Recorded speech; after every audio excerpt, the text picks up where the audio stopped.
Gabel, was machen wir? Wir sind im Garten und wir wollen etwas angehen, nämlich im Gewächshaus. Wir werden die Tomaten auspflanzen. Dafür werde ich auch die Bewässerungsanlage installieren. Ja, warum wollen wir ein Bewässerungssystem einbauen? Weil wir auch mal zwischendurch für 2 Tage weg wollen und dafür müssen aber trotzdem die Tomaten mit Wasser versorgt werden. Das Risiko wollen wir nicht eingehen, dass unsere Pflanzen irgendwie Schaden nehmen könnten. Deswegen werden wir das jetzt einbauen.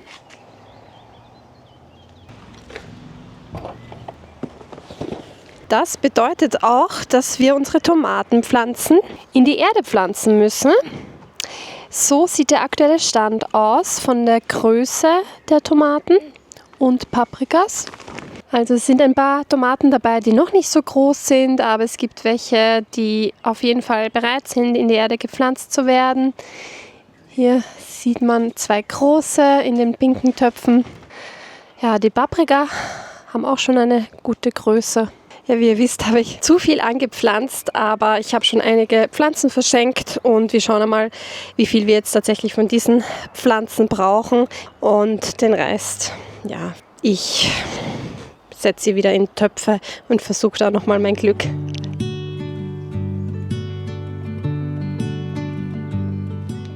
Ja, wir haben hier einen Abzweiger mit einem Bewässerungscomputer und dann haben wir hier einen Tropfschlauch bzw. einen Perlschlauch. Das ist einfach ein poröser Kunststoffschlauch, der Wassertropfen durchlässt ab einem gewissen Wasserdruck. Das Ganze wollen wir jetzt hier in Betrieb nehmen. Der Abzweig dafür, dass wir nach wie vor einen normalen Gartenschlauch auch verwenden können und nicht nur das Bewässerungssystem.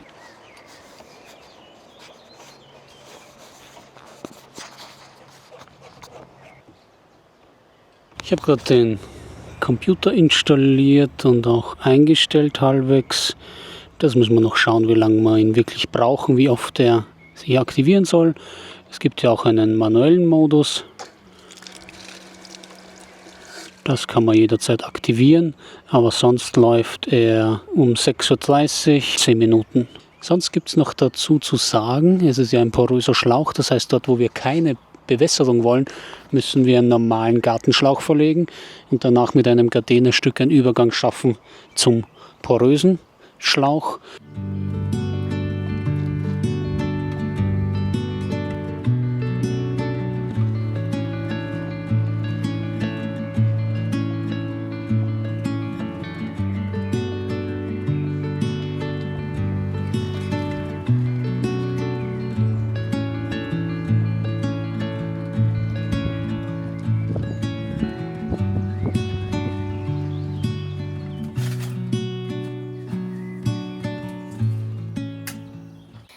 Das heißt 50 cm Abstand. Dann beginnen wir da mit dem ersten.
Die Pflanzen sind schon fast gesetzt, also mache ich mich jetzt dran, die Bewässerung zu montieren. Ja, wie ihr seht, hat sich hier fast nichts verändert. Das heißt, dass wir wirklich noch immer zu viele Pflanzen haben. Mit einem relativ moderaten Abstand können wir 21 Pflanzen pro Gewächshaus verwenden, einpflanzen, also insgesamt 42 Stück, und wir haben knapp 100 Pflanzen. Naja.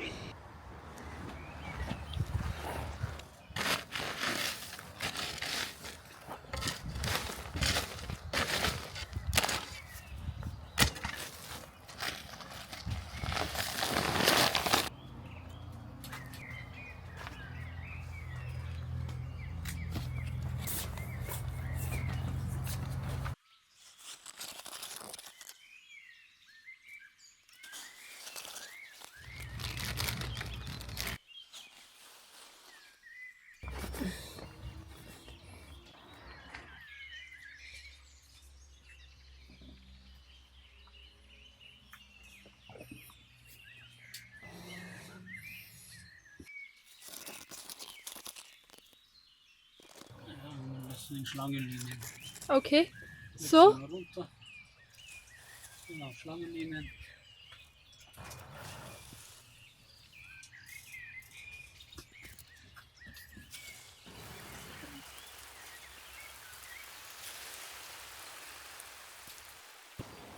Das sieht schon mal soweit gut aus. Wir überlegen noch, beziehungsweise wir werden recherchieren, ob wir diesen Schlauch wirklich auch eingraben sollten oder ob er auf der Oberfläche liegen bleiben kann. Wahrscheinlich ist es am sinnvollsten, ihn einzugraben, weil dann umso weniger von dem Wasser verdampfen wird, sondern wirklich auch direkt ins Erdreich abgegeben wird und auch dort verbleibt. Und die Leni setzt gerade die Basilikum ein. Die Basilikum werden vereinzelt und dann im Verlauf vom Bewässerungsrohr eingesetzt, damit sie schön genug Wasser abkriegen. Die Bewässerung läuft übrigens gerade sehr zufriedenstellend. Wir müssen nur noch einmal kurz messen, wie viel Liter pro Stunde rauskommen aus diesem Schlauch, damit wir auch ungefähr zurückrechnen können, wie lange es laufen müsste. Eine Tomatenpflanze braucht ungefähr 2 Liter Wasser pro Tag. Ja, das Bewässerungssystem ist wirklich ein Traum. Die Arbeit, die wegfällt durchs Gießen und die Möglichkeiten, die sich dadurch auftun. Entlang der Systeme kann man Basilikum pflanzen. Die Tomaten generell sind besser versorgt.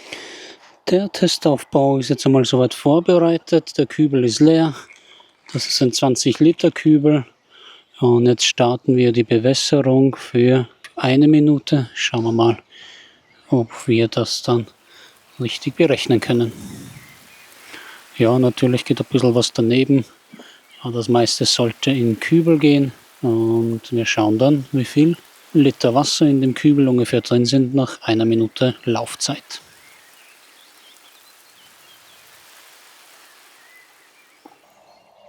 So, das war's auch schon. Es hat gerade abgedreht. Der Kübel ist so gut wie voll geworden, aber natürlich müssen wir noch das Volumen vom Schlauch abziehen. Ja, wir sagen einmal, das sind 15 Liter Wasser. Jetzt muss ich nur mehr herausfinden, wie lang auch wirklich dieser Schlauch war. Und dann können wir zurückrechnen, wie viel Liter er pro Meter abgibt. Hier bin ich jetzt fertig. Der Basilikum ist versetzt. Ich überlege auch noch Salat zwischen den Tomaten zu pflanzen. Ich glaube, da muss ich aber nochmal nachrecherchieren, weil ich nicht weiß, ob die Pflanzen dann genug Sauerstoff haben, beziehungsweise die Luftzirkulation zwischen den Pflanzen noch ausreichend ist. Ja, naja, wir gehen jetzt auf jeden Fall ins nächste Gewächshaus über. Ja, dann fangen wir da mal an. Die Frage ist nur, mit was wir anfangen. Wir haben ja nach wie vor zu viele Pflanzen. Wir haben zwar schon dieses Gewächshaus dazu gebaut, aber was machen wir? Ich glaube, da muss noch eine andere Lösung draußen her. Oh Mano! Ja, gute Frage. Du wolltest aber eigentlich eher ein Hochbeet haben, also bauen wir es einfach. Das stimmt, ja. Ich habe mir da schon was überlegt, also kommt's mit. Wir haben ja noch so einen alten IBC. Diejenigen, die uns lang genug schauen, kennen den wahrscheinlich. Wir haben damit immer wieder betoniert. Der hat auch ein Loch im Boden. Er ist so also eigentlich nicht mehr wirklich nutzbar. Die Gitterbox haben wir für Brennholz verwendet. Und dann hätte ich gesagt, wir schneiden den ab bei 300 Liter und dann hätten wir schon ein Hochbeet. Also, auf geht's.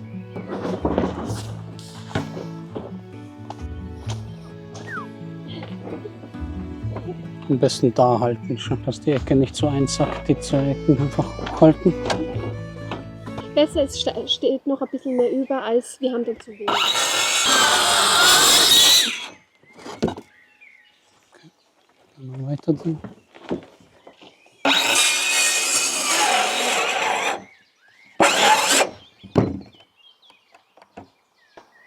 Oh oh, sagt bloß die Maschine, die ist kaputt. Der Akku war eigentlich angesteckt, aber ja, egal, ich hole mal einen neuen.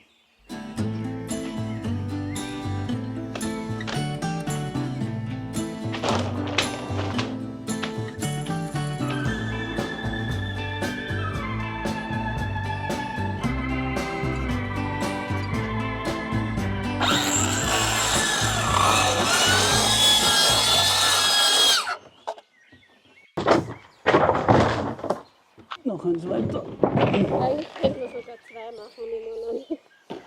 Das Ding hat aber keinen Boden.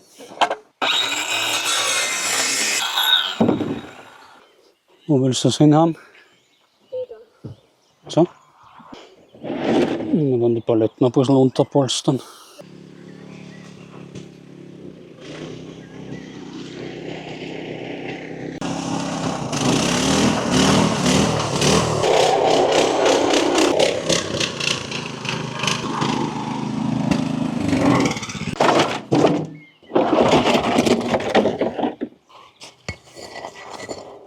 Soll ich irgendwas holen und sparen, dass wir so ein bisschen wegscheren? Der Latte müssen wir schauen.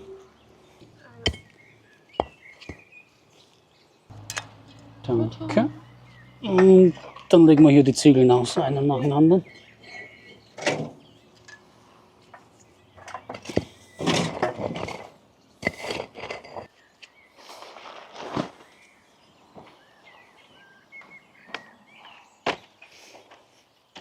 So, das Fundament ist fertig, also können wir die Paletten drauflegen.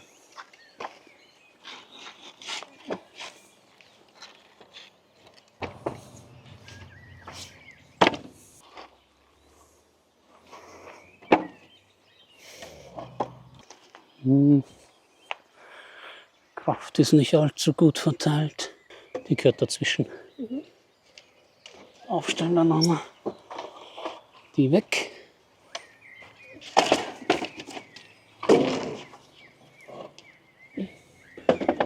Ja, die liegt besser auf, weil sonst zerdrückt man uns das alles, da kommt doch mehr als eine halbe Tonne drauf.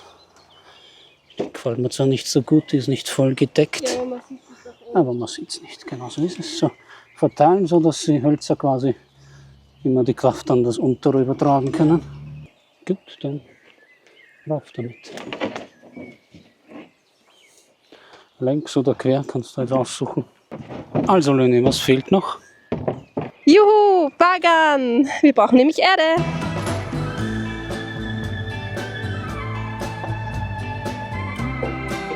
Hier wären wir wieder auf meinem Lieblingsplatz. Ich habe schon gesagt, im nächsten Leben werde ich Baggerfahrerin. Na, schauen wir mal, ob du die Baggerprüfung bestehst. Vorglühen 10 Sekunden.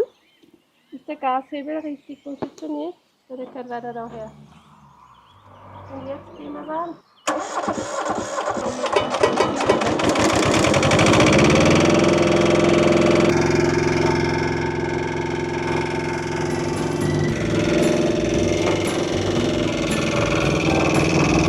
Lene! Gewöhn dir an, keine Umwege zu fahren im Gras. Wenn er so steht, musst du retour raus. Du wühlst das alles auf, ist alles kaputt.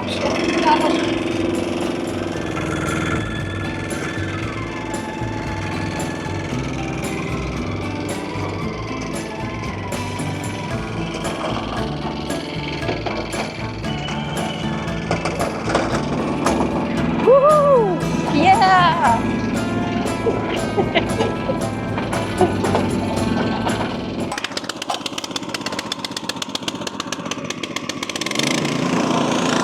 So, den Camper brauchen wir natürlich auch. Die Erde wollen wir ja mit der Schalttour herführen.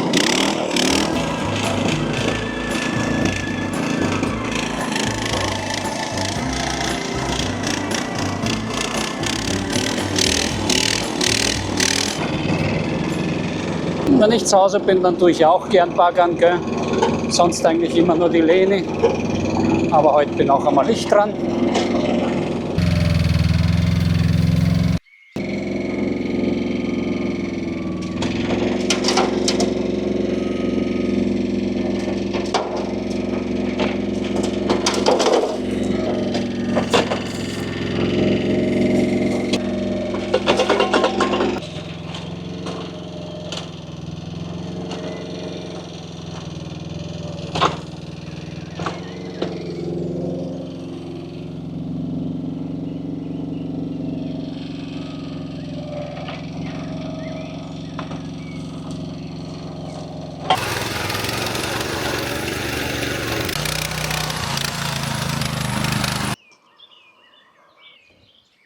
Jetzt wird die Umrandung ausgemessen, weil Wir wollen das Ganze mit Holz umfassen und umranden.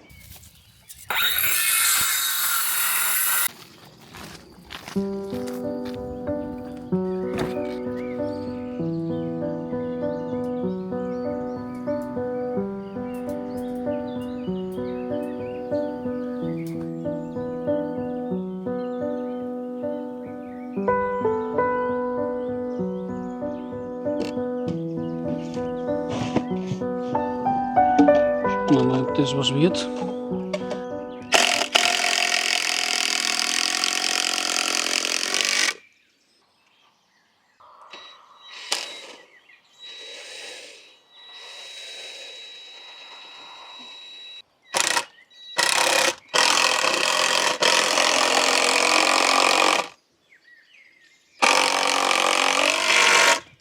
Jetzt werden wir sehen, ob wir das Ding da drüber kriegen. Ich habe nämlich vergessen, die Überlappung dazu zu rechnen. Das heißt, ich habe genau die Seitenlängen geschnitten, die ich gemessen habe.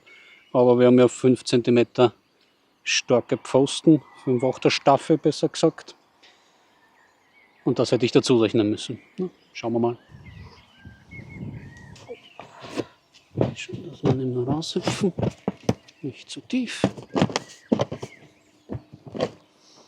Machen wir mal ein paar Schrauben rein, sonst das nicht alles wieder abpasst.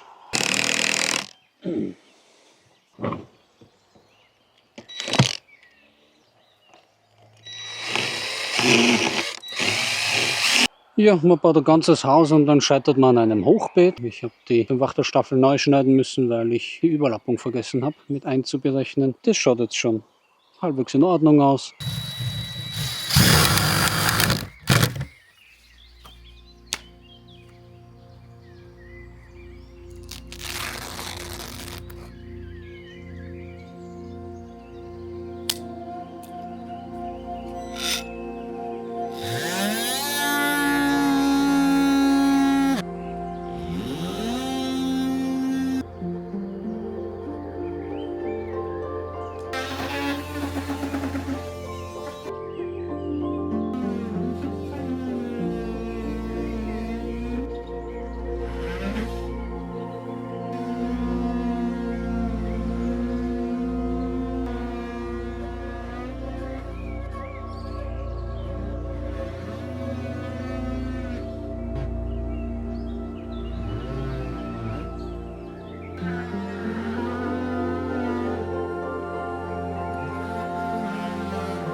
zwei rein da und eine hier. Ja.